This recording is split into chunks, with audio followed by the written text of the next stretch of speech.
The art building was not actually always the home of the art department. Instead of building a new building special for the art department, they repurposed an old building.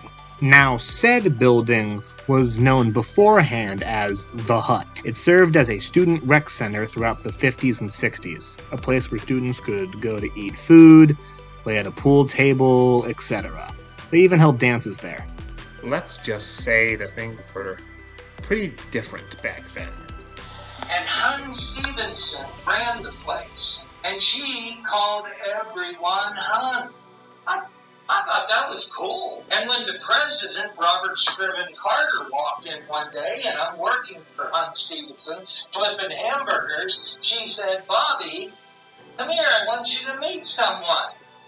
She said, "This is Hun." Well, his name's Dr. Carter. He's the president, but he's just Hun.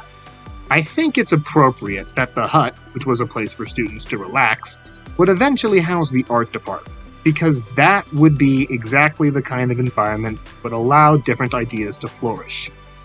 It reminds me of what the chairman of the art department, Professor McMillan, said when I sat down with him. Art is basically the visual record of humanity. Without art, there's no way to reflect on past cultures. Art's also a way to expose individuals to cultures from across the world.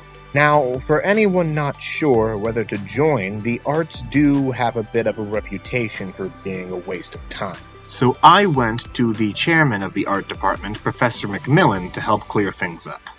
You see, the art department isn't just this one building. There's also a metalsmithing building up a hill where the chairman teaches, the art metals building. So the visual arts, the studio arts, I feel are important for non-art majors to give you an opportunity to explore creative aesthetics. One of the best ways to experience experiential learning, project-based learning, basically starting a project and seeing it to its end.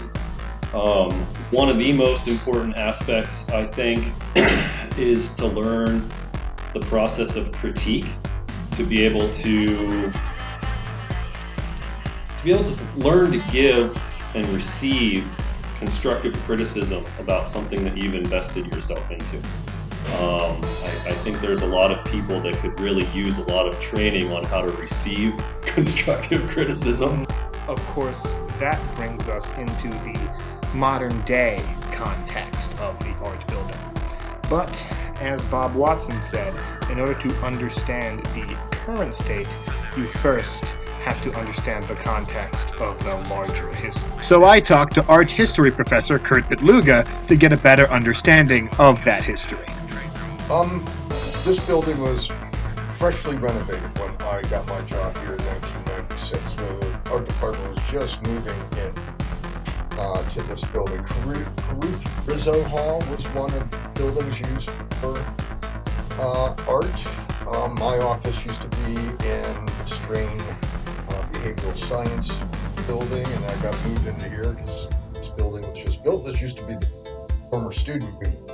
Now, what I found to be one of the most interesting things about how the art department has changed was the field trips. We used to do that we don't do anymore. Overnight bus trips to major metropolitan areas, Chicago, New York, Philadelphia, Washington, D.C. These were nice experiences for the students. Again, we were only spending one night. Our department invested a lot of our department budget to these trips. But I noticed that students no longer either didn't want to take these trips, or I just think the nature of students now is a bit different in the sense that they all have jobs. True, college students don't live quite the same way now as they did in the 90s and early 2000s, but still, for those who are willing, Bitluga says that SRU will help them travel, even out of country. Well, one of the most rewarding things, because I'm retiring next year, was being able to take students overseas to various countries. I would offer a seminar course on whatever topic or subject was associated with the country that we were visiting. really enjoy the fact that Slippery Rock University supplements travel for students overseas. They really want them to have that experience.